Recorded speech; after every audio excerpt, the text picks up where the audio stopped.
C'est une joie, c'est un privilège pour nous ce matin de nous tenir dans la présence du Seigneur pour partager nos cœurs avec vous et lui être reconnaissant pour tout ce qu'il fait, pour tous ses bienfaits que nous ne voyons pas. Et je remercie le Seigneur ce matin parce que hier, avec le jeûne ici, nous avons eu un très bon moment pour le jeûne qui était là. Nous avons vu comment le Seigneur nous a parlé sur ces thèmes qu'on avait donné aux jeunes de développer sur le désert. Le thème, c'était le désert. Et quand ces jeunes gens ont parlé, j'ai été beaucoup édifié, touché. Nos questions là, nous avons reçu beaucoup de choses. Comment dans les choses de Dieu, et nous voyons comment le Seigneur peut nous parler même au travers de jeunes, mais n'importe qui, Dieu peut l'utiliser. C'est pour ça qu'il ne faut pas négliger qui que ce soit. Il ne faut pas penser que nous avons la connaissance et ça nous suffit, qu'on connaît tout. Et quand on parle de ces thèmes, on pense que bon, c'est pour les jeunes seulement. Non, c'est un thème riche, un thème qui nous concerne nous tous, en tant qu'enfants de Dieu. C'est un moment de notre vie où nous allons passer. Quand je dis c'est un moment, c'est-à-dire il y a un moment aussi où nous allons sortir de ces moments-là, des souffrances.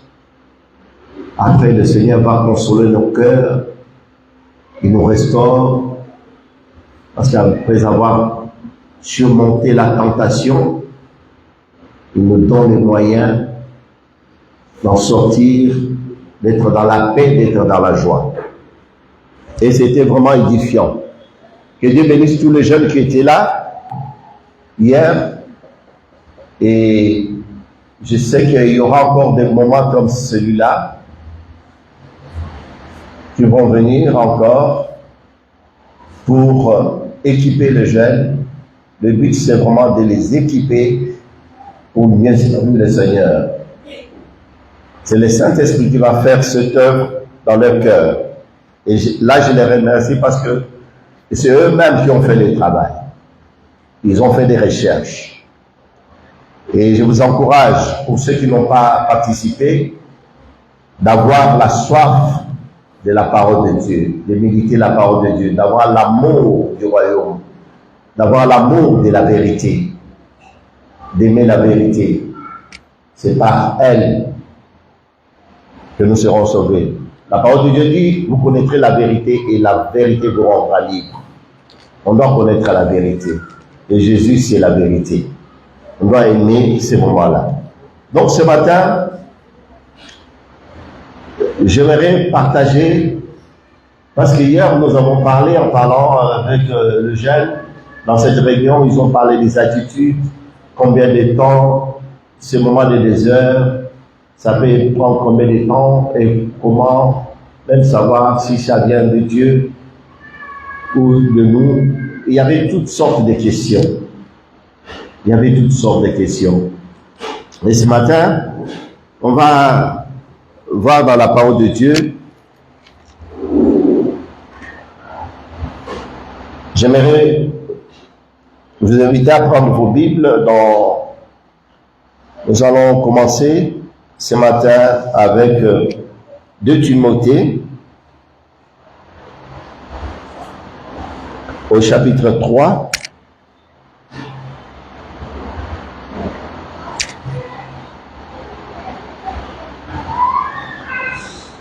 Ici, nous voyons l'apôtre qui parle à son fils dans la foi, qui est Timothée, il lui dit beaucoup de choses. Il lui montre d'abord dans quel temps. Il dit, sache que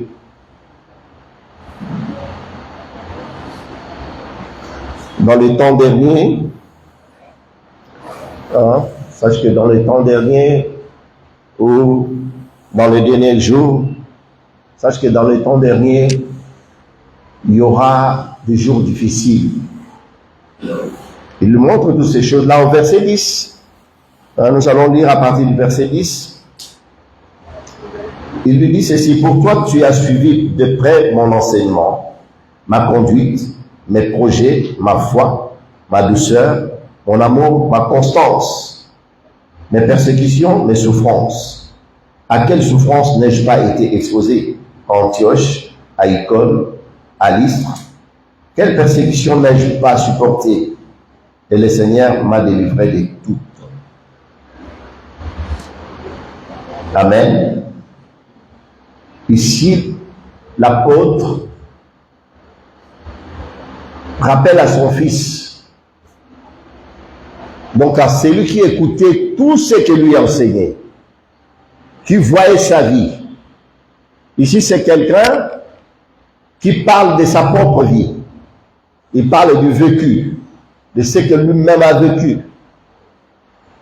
Et il dit à Timothée, il dit, tu es témoin de toutes ces choses. Pour ceux qui parlaient de l'attitude hier, il dit, tu as vu comment? Tu connais mon enseignement. Tu as suivi mes enseignements. Comment j'enseignais. Comment j'enseignais aux gens de se soumettre à la volonté de Dieu. Mais quand tu passes par des moments difficiles, quelle attitude il faut avoir? Tu as écouté mes enseignements. Je pense pour nous aussi, c'est la même chose. Nous écoutons la parole de Dieu. Nous entendons beaucoup d'enseignements. Nous sommes enseignés. On ne peut pas dire ici que nous ne sommes pas enseignés. Nous sommes enseignés. Et surtout que le pasteur Mickey, ces derniers temps, il parle sur la sainte doctrine. Il montre comment un chrétien doit se comporter, doit avoir une attitude. Ne pas être... un chrétien ne peut pas dire cet homme qui voit seulement des choses spirituelles. Des choses spirituelles. Ah là, c'est un chrétien. Mais là, l'apôtre Paul enseignait à Timothée, il dit aux vieillards, parle aux jeunes gens, ils doivent se comporter comme ça. Aux vieillards, ils doivent être comme ça. Donc tout ça, c'était des enseignements de Paul qu'il enseignait. Et Timothée a écouté toutes ces choses-là. Tite. Oui, Tite. Il a enseigné beaucoup de choses. Oui, même Tite. Même Timothée accompagnait toujours Paul. Quand il prêchait, Timothée aussi était là.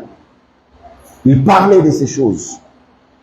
Comment, mes frères et sœurs, c'est le Saint-Esprit qui nous parle ce matin en nous disant aussi, pour nous, nous avons suivi des enseignements, nous avons entendu.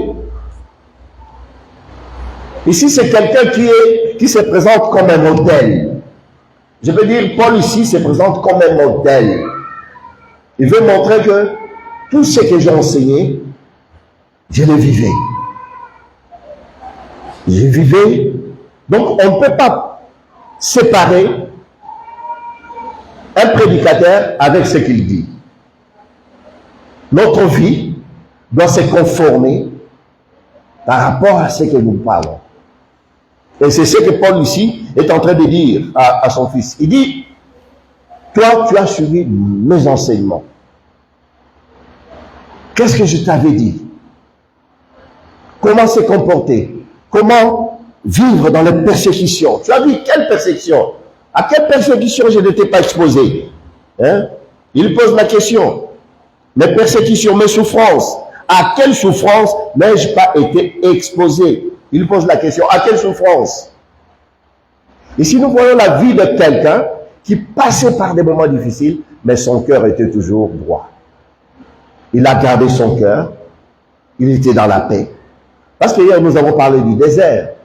C'est vrai, il y a des situations, quand on voit, on verra ça tout à l'heure, nous avons l'impression que personne ne nous comprend. Allons lire toujours dans 2 Timothée, au chapitre 4. 2 Timothée, chapitre 4, verset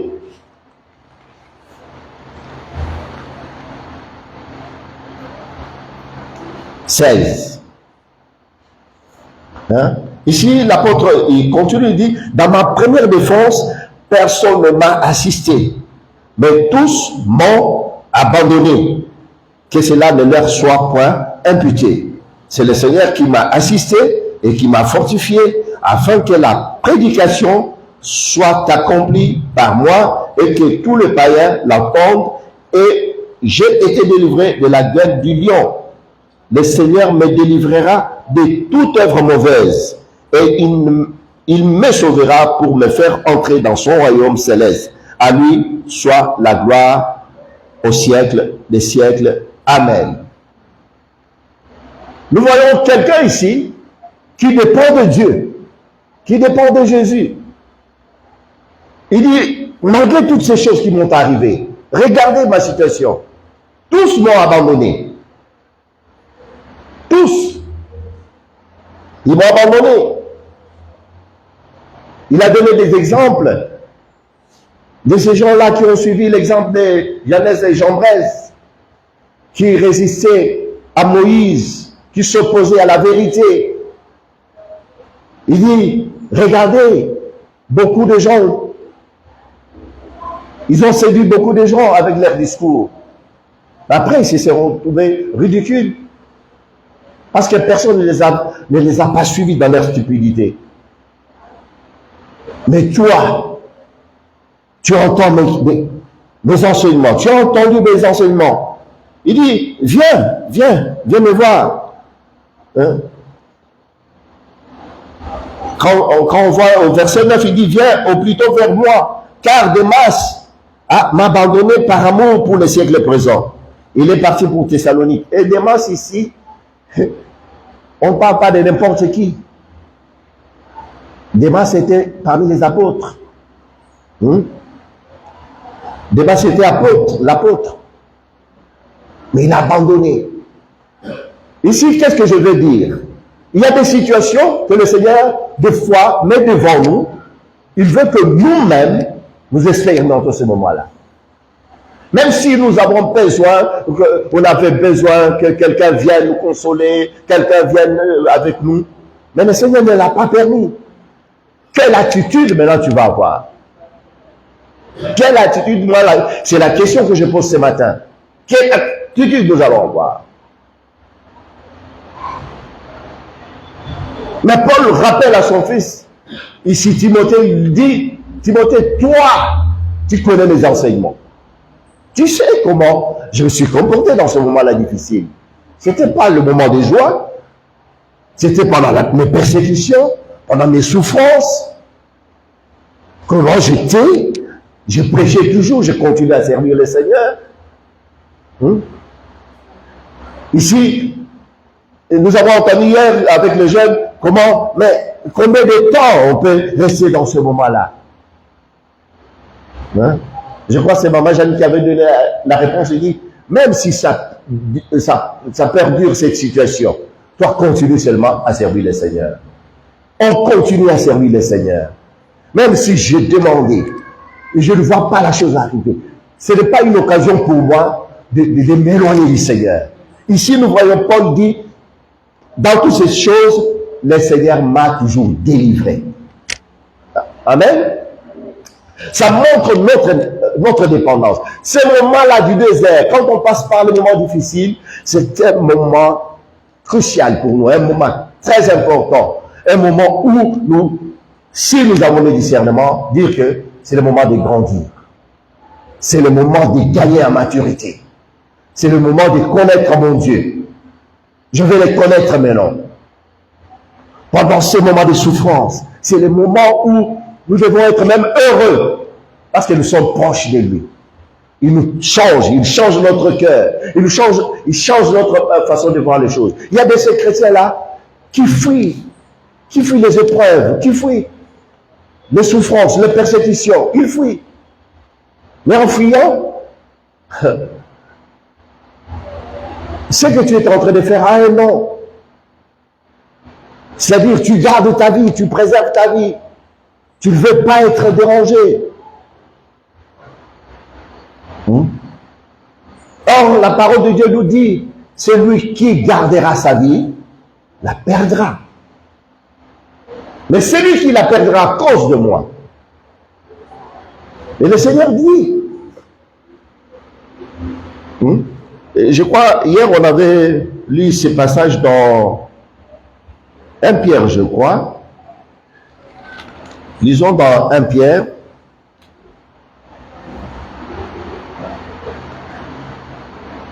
Chapitre 2. On avait lu ça hier. Hein?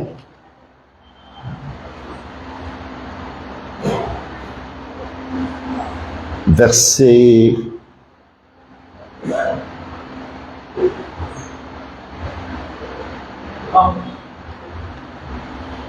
Oui, à partir du verset 20, merci. En effet, quelle gloire, hein? Écoutez bien, en effet, quelle gloire y a-t-il à supporter de mauvais traitements pour avoir commis des fautes? Mais si vous supportez la souffrance lorsque vous faites ce qui est bien, écoutez bien, lorsque vous faites ce qui est bien, mais vous supportez la souffrance, mais en même temps que vous souffrez, vous faites toujours du bien. Ou vous souffrez parce que vous avez fait du bien. Et la parole de Dieu dit, mais si vous supportez les souffrances, lorsque vous faites ce qui est bien, c'est une grâce devant Dieu. Amen. C'est une grâce. Ce n'est pas une défaite. C'est une grâce devant Dieu. Est-ce qu'on se comprend ce matin? C'est une grâce, mes frères et sœurs. Parce qu'il y a beaucoup de gens qui pensent, à cause du manque de maturité, beaucoup de gens pensent que ce moment-là, Dieu nous a abandonnés. Nous sommes livrés à nous-mêmes. Je ne sais pas si je suis même à la bonne place, si je suis dans une bonne église. Là, parce que chez nous, on ne chasse pas les démons. Des moments comme ça, il fallait gêner, prier, chasser, détruire, écraser. Non, ce n'est pas ce que la Bible me dit, ce n'est pas ce que la parole de Dieu me dit. Ici, je vois une attitude.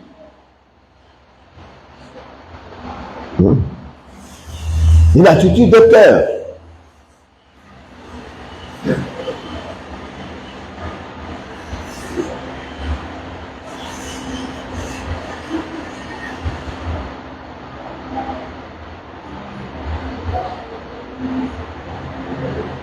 Et c'est là que vous avez été appelés, parce que Christ aussi a souffert, verset 21, a souffert pour vous, vous laissant un exemple, afin que vous suiviez ses traces. Enfin que nous suivons ses traces. Ça doit parler à nos cœurs, ça. Hein? Je ne suis pas en train de dire ici qu'il faut tout le temps souffrir, tout le temps, mais je parle d'une attitude. Une attitude, l'attitude que nous devons avoir en ce moment-là. L'apôtre Paul dit à Timothée, il dit, mais tous m'ont abandonné.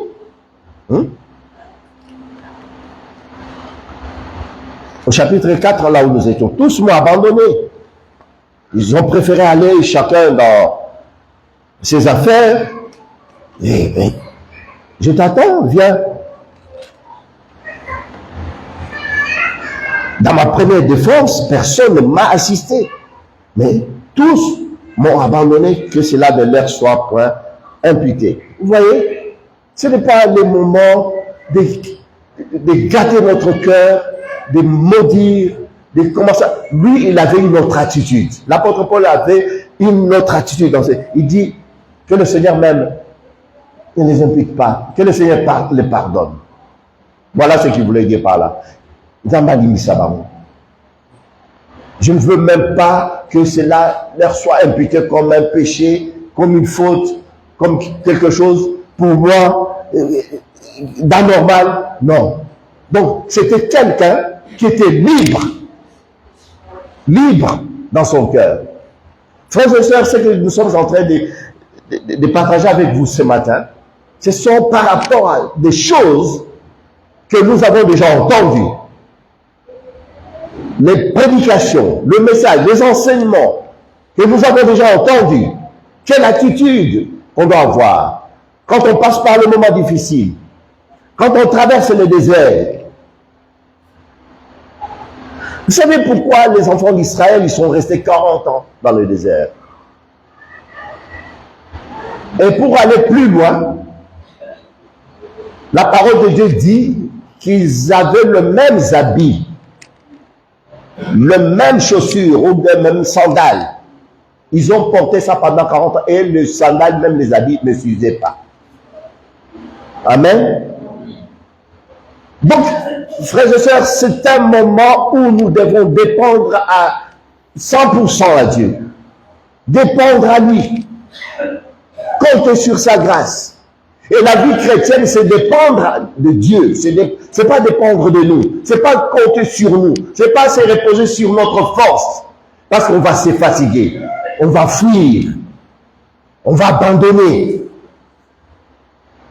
C'est le moment où le Seigneur veut nous enseigner à dépendre de lui. À compter sur lui.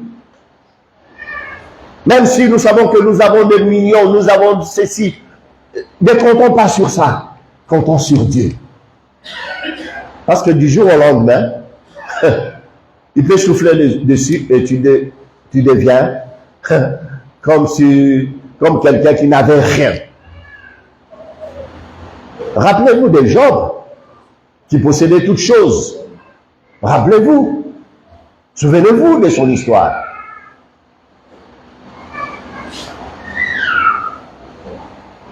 Qu'est-ce qu'il avait fait de mal? Parce qu'il y a des gens qui pensent que quand un enfant de Dieu passe par des moments difficiles, il a péché. Tout de suite, il a péché. C'est un jugement sans... On coupe, on tranche, on dit, ah non, c'est pas normal. Un homme de Dieu comme ça, non, c'est pas normal. Ah bon? Pour toi, qu'est-ce qui est normal? Ici, quand je vois la vie de Paul, je me dis, mais cet homme, c'est vrai, il a eu des révélations extraordinaires, mais le prix qu'il a payé, frères et sœurs, je n'aimerais pas être à sa place. Je peux dire, avec audace, bon, j'aimerais être comme Paul, mais attention. Maintenant, vivre ce que Paul a vécu. Souffrir comme cet homme a souffert.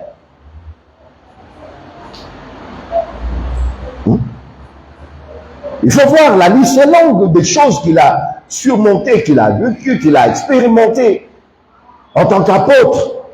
Il pouvait aussi se dire, mais c'est pas possible. Seigneur, moi je suis ton serviteur. Comment tous m'ont abandonné? Comment? De nos jours, on va se poser de telles questions. On va chercher même des prophètes. Non, il faut prophétiser sur moi là. Il y a quelque chose que je ne comprends pas. Je suis un serviteur de Dieu, mais tous m'ont abandonné. Mais lui, qu'est-ce qu'il dit ici? Tous m'ont abandonné, mais je prie pour que Dieu ne leur impute pas ses péchés. C'est-à-dire, je prie pour eux, pour que Dieu les protège. Dieu ouvre leurs yeux. Que Dieu puisse se révéler à leur cœur. Je prie. Parce qu'une prière n'est pas faite pour maudire. C'est pas pour maudire. Il y a des gens qui passent leur temps, qui souhaitent le mal aux gens dans leur prière. Mais il faut faire attention. Parce que Dieu n'exauce pas de telles prières. Dieu n'entend pas. Dieu va faire le contraire de ce que tu demandes. Dieu va les bénir.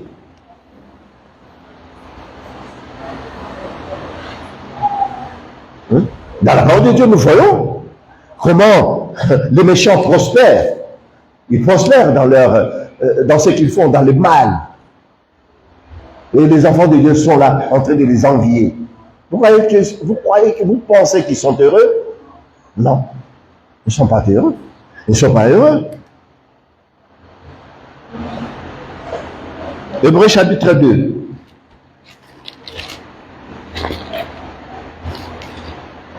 au verset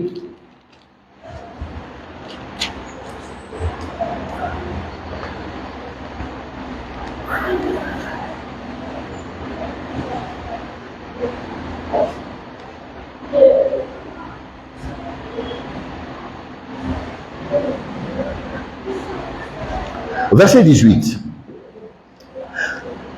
Car du fait qu'il a souffert lui-même et qu'il a été tenté, il peut quoi? Secourir ceux qui sont tentés. On parle de Jésus ici. On parle de Jésus.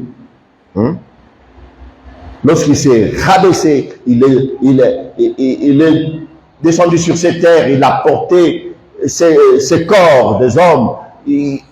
Donc il a vécu dans ce corps. Il connaît les souffrances, les épreuves, par où il est passé. Il sait, il était tenté comme nous aujourd'hui.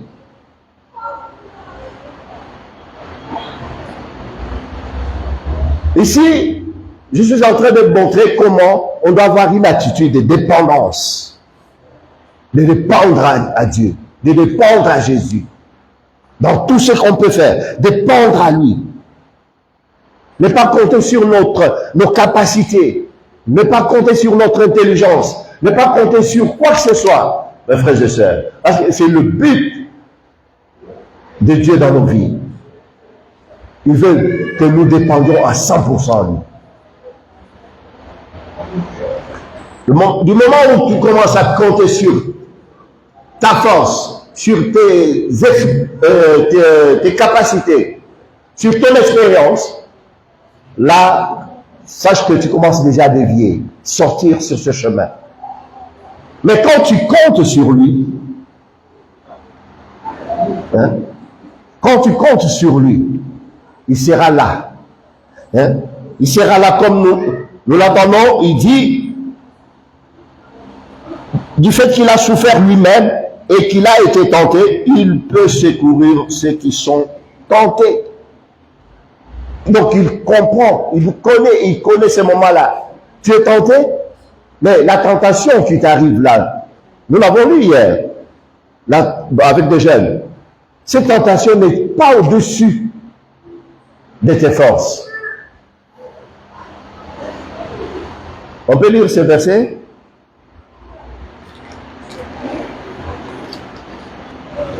Avec la tentation, il te donnera toujours le moyen. C'est 1 Corinthiens.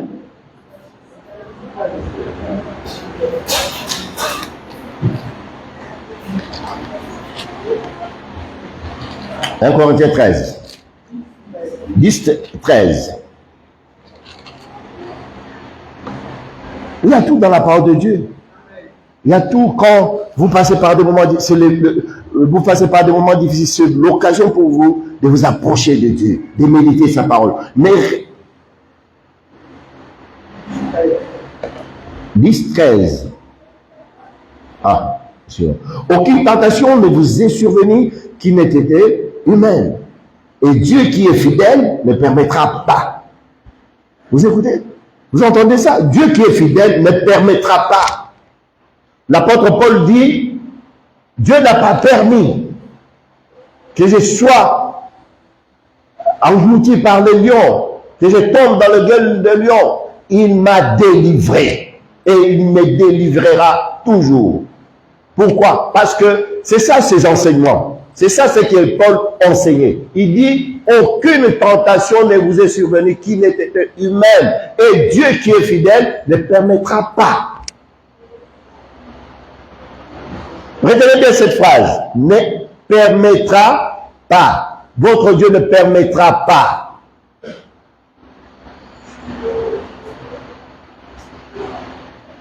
Que vous soyez tentés au-delà de vos forces. Mais avec la tentation, il préparera aussi les moyens. Avec la tentation, il va préparer le moyen d'en sortir afin que vous puissiez la supporter. Ici, qu'est-ce que vous entendez? Vous comprenez quoi? Moi, je vois la dépendance. Notre dépendance à Dieu. Je dépends à Dieu. Donc, toute ma vie, je dois dépendre de lui. Je dois compter sur sa force. Moi, je n'ai pas la force. Je n'ai aucune force en moi. Je ne peux pas amener une conviction dans le cœur de quelqu'un. Vous savez pourquoi il y a des gens, ils sont chrétiens, mais ils sont légalistes. Il y a des lois en eux. Parce qu'ils pensent que ce qu'ils disent doit être accepté. Et quand on refuse, ça nous met dans tous nos états. Non? Tu dois réaliser que toi, tu es limité. Moi, je suis limité. Je n'ai aucun pouvoir de convaincre quelqu'un. Mais c'est le Saint-Esprit qui convainc. Amen ou pas?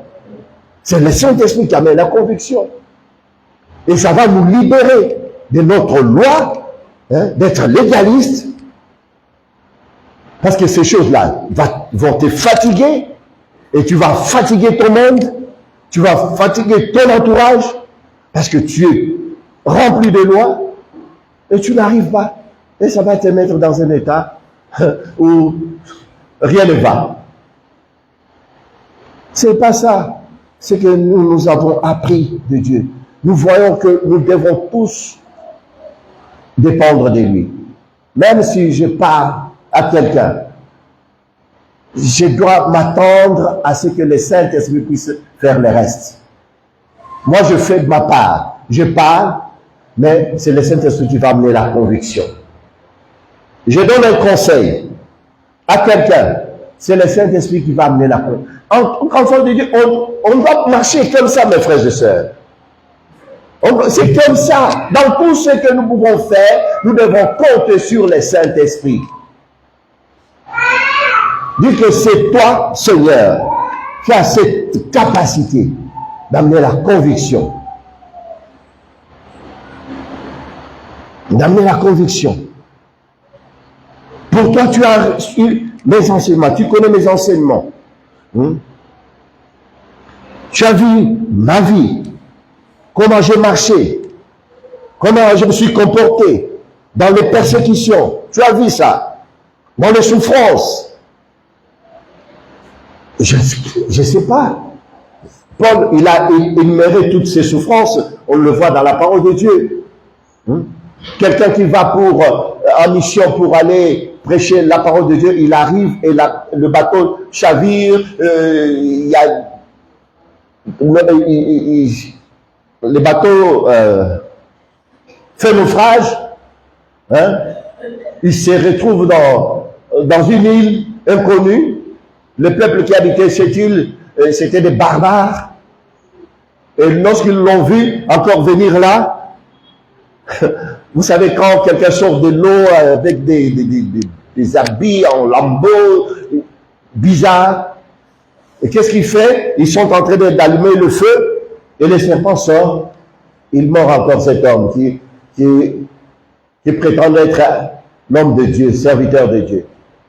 Le serpent ne pique pas tout le monde, mais vient les mordre lui. Vous savez aujourd'hui comment on peut traiter un tel homme?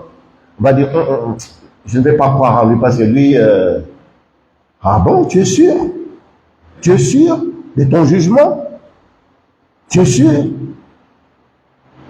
Donc arrêtons avec des jugements hâtifs, arrêtons de prendre la place de Dieu, restons humbles, parce que ces moments de désert, le Seigneur veut amener l'humilité dans notre cœur, le Seigneur veut que nous dépendions de lui, ne pas prétendre tout connaître, ne pas prétendre avoir toute la connaissance, mais rester humble. Comptez sur sa grâce. Seigneur, ce qui m'arrive, je ne maîtrise pas. Je ne maîtrise pas cette situation, mais toi tu connais. Pourquoi tu l'as permis? Voilà une bonne attitude. Voilà une attitude d'un enfant de Dieu qui gagne la maturité, qui veut grandir. Je ne connais pas, je ne sais pas. Parce que le désert, comme je disais hier, ce n'est pas quelque chose qu'on va chercher nous-mêmes. Ça vient vers nous. C'est le Seigneur qui permet que, bon, maintenant, tu as marché, entre maintenant dans le désert. C'est lui, à son temps. Je ne sais pas quel temps pour toi, je ne sais pas. Mais Dieu seul sait. Toi-même, tu ne connais pas. Donc on ne peut pas se fabriquer ce moment-là. C'est Dieu seul qui le permet. Et quand ça arrive, Il y a une attitude à adopter. Il y a une attitude, mes frères et sœurs. On ne doit pas commencer à parler, hein, critiquer, juger. L'apôtre Paul était là. Mais on dit par les serpents. Et quel serpent? On parle de serpent qui était venimeux. Hein? Vipère.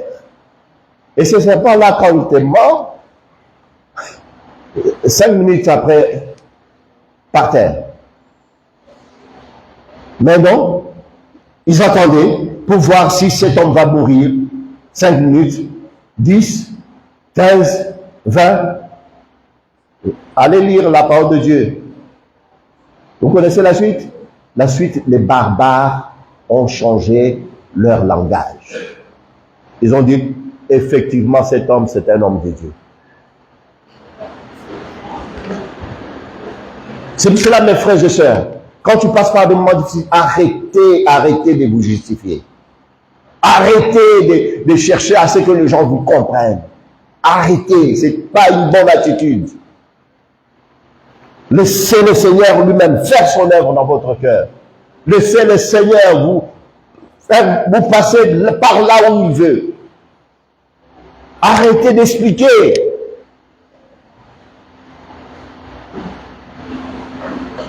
Vous allez expliquer, personne ne va vous comprendre. Parce que si tu es seul qui vit la chose, personne ne va pas vous comprendre. Même si la personne te comprend, cette personne-là n'aura pas la solution.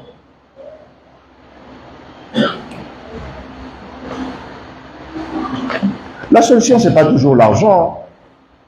Ce n'est pas toujours les finances.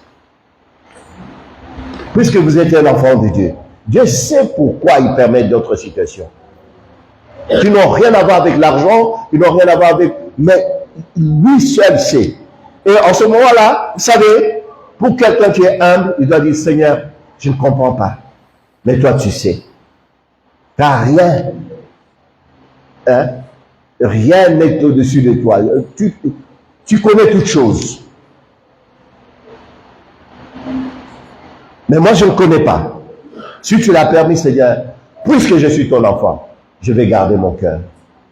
Aide-moi à garder mon cœur. Aide-moi à garder une bonne attitude dans cette situation. Parce que c'est bien de parler du désert. Désert, oui, le désert, on peut donner des définitions géographiques. C'est un endroit sec où il ne pleut pas. C'est ci, c'est là. La nuit, il fait froid. La journée, il fait très chaud. C'est bien. Mais toutes ces choses-là, ça peut être aussi spirituel. La nuit, tu ne dors pas. Tu dors pas, il fait froid. Tu vois, ta situation t'accable. La journée, c'est le soleil. Donc, c'est toujours les problèmes qui sont là. Mais tu es un enfant de Dieu. N'oublie pas ton identité. Il ne faut pas oublier que tu es un enfant de Dieu. Parce que c'est un moment aussi où les chrétiens se comparent avec les gens du monde. Non, toi, tu n'es pas n'importe qui. Tu es un enfant de Dieu. Tu entends l'évangile. Donc, tu as un Dieu. Tu as un Dieu.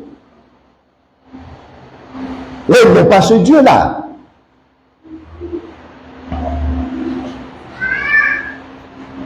Hébreux chapitre 7.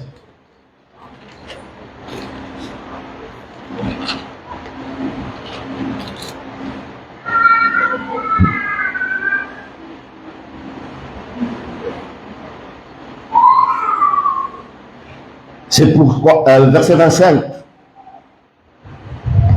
c'est aussi pour cela qu'il peut sauver parfaitement ceux qui s'approchent de Dieu par lui, étant toujours vivant pour intercéder en leur faveur. Vous vous rappelez ça? Quand j'avais parlé que nous avons auprès de Dieu quelqu'un qui intercède pour nous. Et c'est ça ce qu'il fait, c'est ça son travail. Il peut nous sauver parfaitement. Il peut sauver ceux qui s'approchent de Dieu. Dans le désert, on s'approche de lui. C'est pour cela l'apôtre Paul, il avait un autre langage. Lui, il avait une autre compréhension des choses de Dieu. Lui, il comprenait autrement. Quand il voyait sa situation, les persécutions, il savait que le Seigneur va les délivrer. Il voyait déjà la solution. Il voyait la délivrance. Il voyait que le Seigneur est toujours là. Il ne le voyait pas loin. Je n'ai pas vu quelque part où l'apôtre Paul est en train de se lamenter. Il dit, j'ai prié pour mon écharpe. J'ai prié, j'ai demandé. 3 fois j'ai prié. Mais quand on dit 3 fois là, dans la Bible, attention. Ça peut être 3 ans, ça peut être 30 ans, ça peut être je ne sais pas combien de temps il est resté dans cette situation. Mais parce que le Seigneur lui a montré que tu dois rester comme ça. C'est toute sa vie. Alors, ça n'a pas arrêté l'apôtre Paul de servir le Seigneur. Son écharpe ne l'a pas arrêté. Sa maladie ne l'a pas arrêté. Mais combien de fois nous nous arrêtons?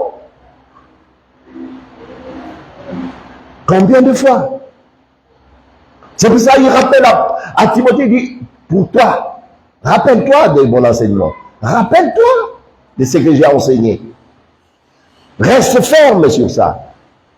Donc, il veut lui montrer ici que, mais, tu as vu ma vie. Je suis un modèle pour toi. Comment je me suis comporté en ce moment-là.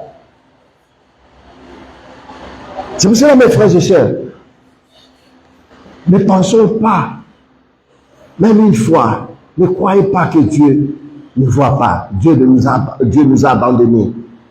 Non. Dieu n'abandonne jamais. Dieu n'abandonne jamais.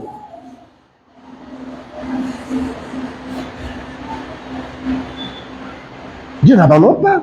C'est aussi pour cela qu'il peut sauver parfaitement ceux qui s'approchent de Dieu par lui, étant toujours vivants pour intercéder en leur faveur. Il intercède. Il connaît ta situation. Il intercède pour toi. Il prie pour toi.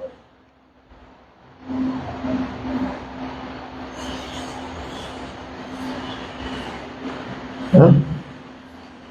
C'est vrai, nos frères et sœurs peuvent prier pour nous. Même les témoignages de la sœur ce matin. Mais c'est Jésus. À lui seul la gloire. Comment il a guéri son fils? Je ne sais pas. Toi, tu ne sais pas. Nous ne savons pas. À lui seul la gloire. Non, pas à nous, mais à lui. Amen ou pas? À Jésus. À Jésus soit la gloire. C'est lui qui a guéri cette plaie. Quel médicament je lui ai donné? Qu'est-ce que tu as donné toi? Non. Mais Jésus sait comment il a guéri cette plaie. C'est pour cela, ça doit nous amener à la crainte de Dieu. Il ne faut pas seulement avoir cette apparence de la piété, donner l'impression que nous connaissons Dieu extérieurement, les gens quand ils nous voient, mais en réalité, nous régnons la puissance de Dieu. En réalité, nous régnons la puissance de Dieu. C'est ce que ça veut dire, ce verset. Ayant l'apparence de la piété, on se donne cette apparence de quelqu'un, des gens qui connaissent Dieu, mais en réalité, nous ne croyons pas à la puissance de Dieu. C'est triste, non? Pourtant, partout tu chantes, j'ai un grand Dieu, ceci, avec moi, celui-là, celui qui est en moi est plus grand. Mais oui, il est plus grand, mais... Alléluia. 1 Pierre chapitre 4, verset 16. Et on termine là.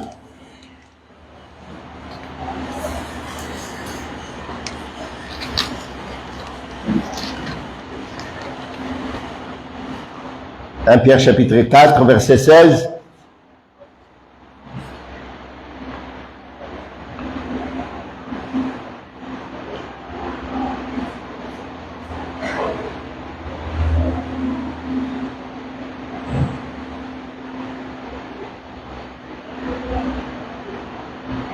Saint Pierre. J'étais là.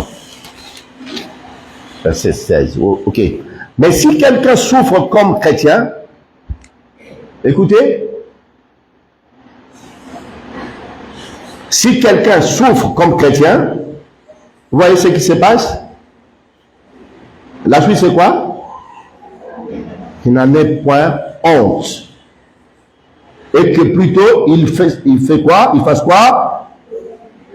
À cause de ses noms. À cause de quel nom? À cause du nom de Jésus. Si tu souffres parce que tu es un enfant de Dieu, tu souffres parce que tu es chrétien,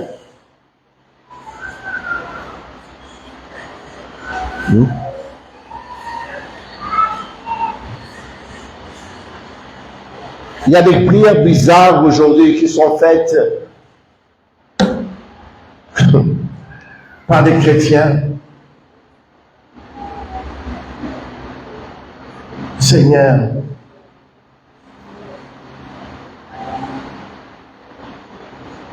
socursalite, sogne bozalayo. Seigneur, si tu ne fais pas, la honte sera pour toi, non? C'est pas une prière. C'est pas une prière.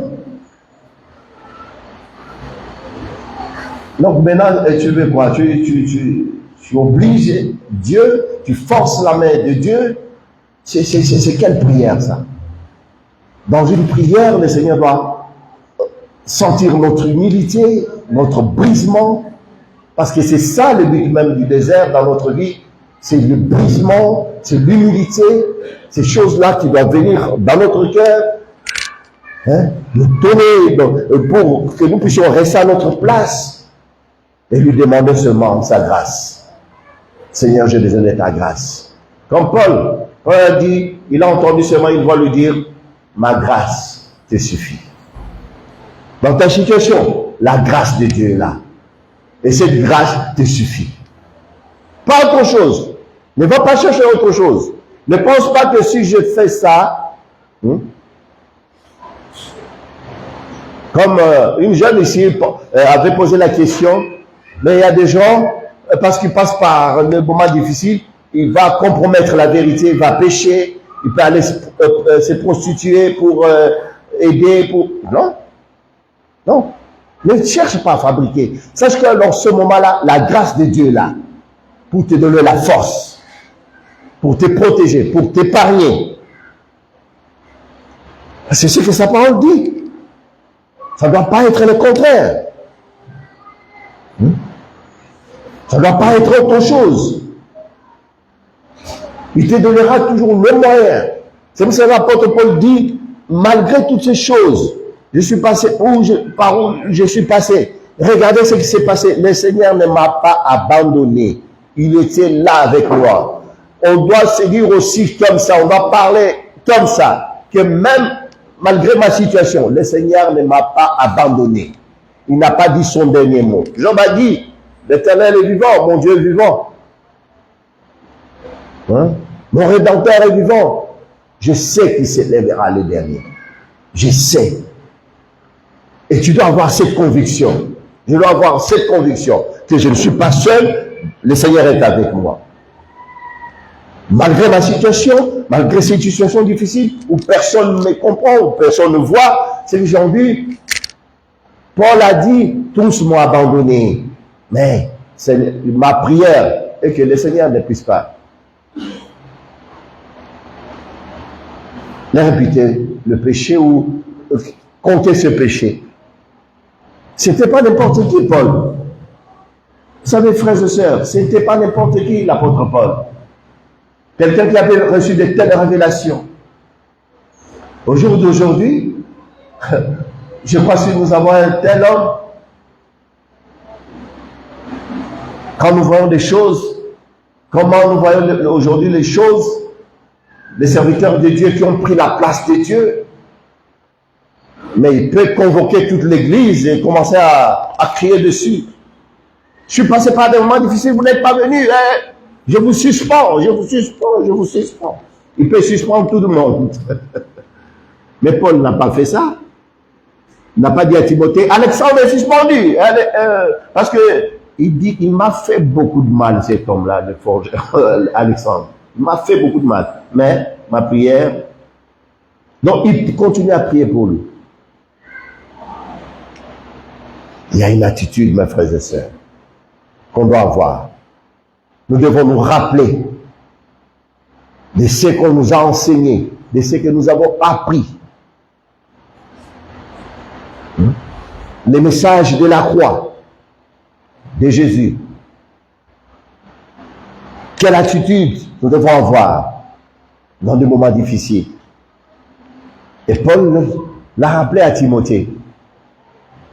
Pour toi, tu as vu ma conduite, tu as vu mon attitude. Tu m'as vu quand j'ai traversé des moments difficiles. Tu connais toutes ces choses, dans mes souffrances. Donc je ne me suis pas arrêté. Je continue à servir le Seigneur en donnant toujours ma vie. Et mes frères et sœurs, ce matin, nous pouvons aussi relever ces défis. Quand nous traversons des mois difficiles, que le Seigneur nous donne la force de continuer à les servir. Continuer à les servir. Ce n'est pas le moment où tu vas appeler des gens et dire, comprends-moi, tu sais, je passe par le moment difficile, c'est pour ça que je reste à la maison. Non. Ça, c'est pas ça. Surmonte. Prends courage. Ne crains rien.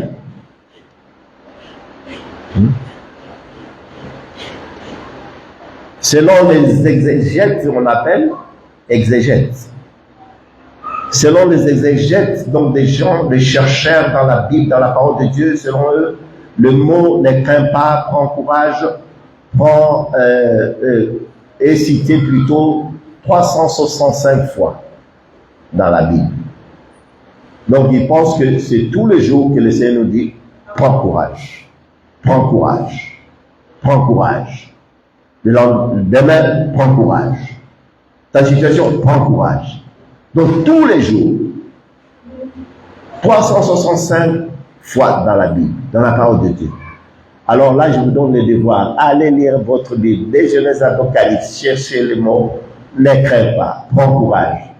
Vous allez voir, 365 fois. Et l'année est composée de combien de jours?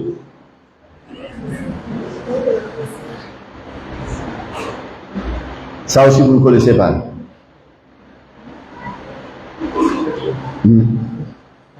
Je vais pas nous donner la réponse. Lui connaît. Chercheur, toi, tu connais même les nombres des pluies.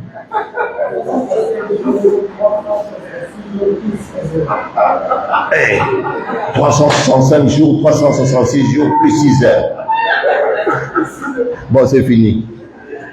Je termine là. Ah là là. Donc vous voyez, l'amour que Dieu nous témoigne, la fidélité de Dieu, c'est tous les jours. Dieu est fidèle, tous les jours. Il n'y a pas un jour où Dieu n'est pas avec toi. Dieu n'est pas avec nous, il est avec nous. Je te dis, ne crains rien. Ne crains rien. Prends courage. On va s'élever, nous allons prier.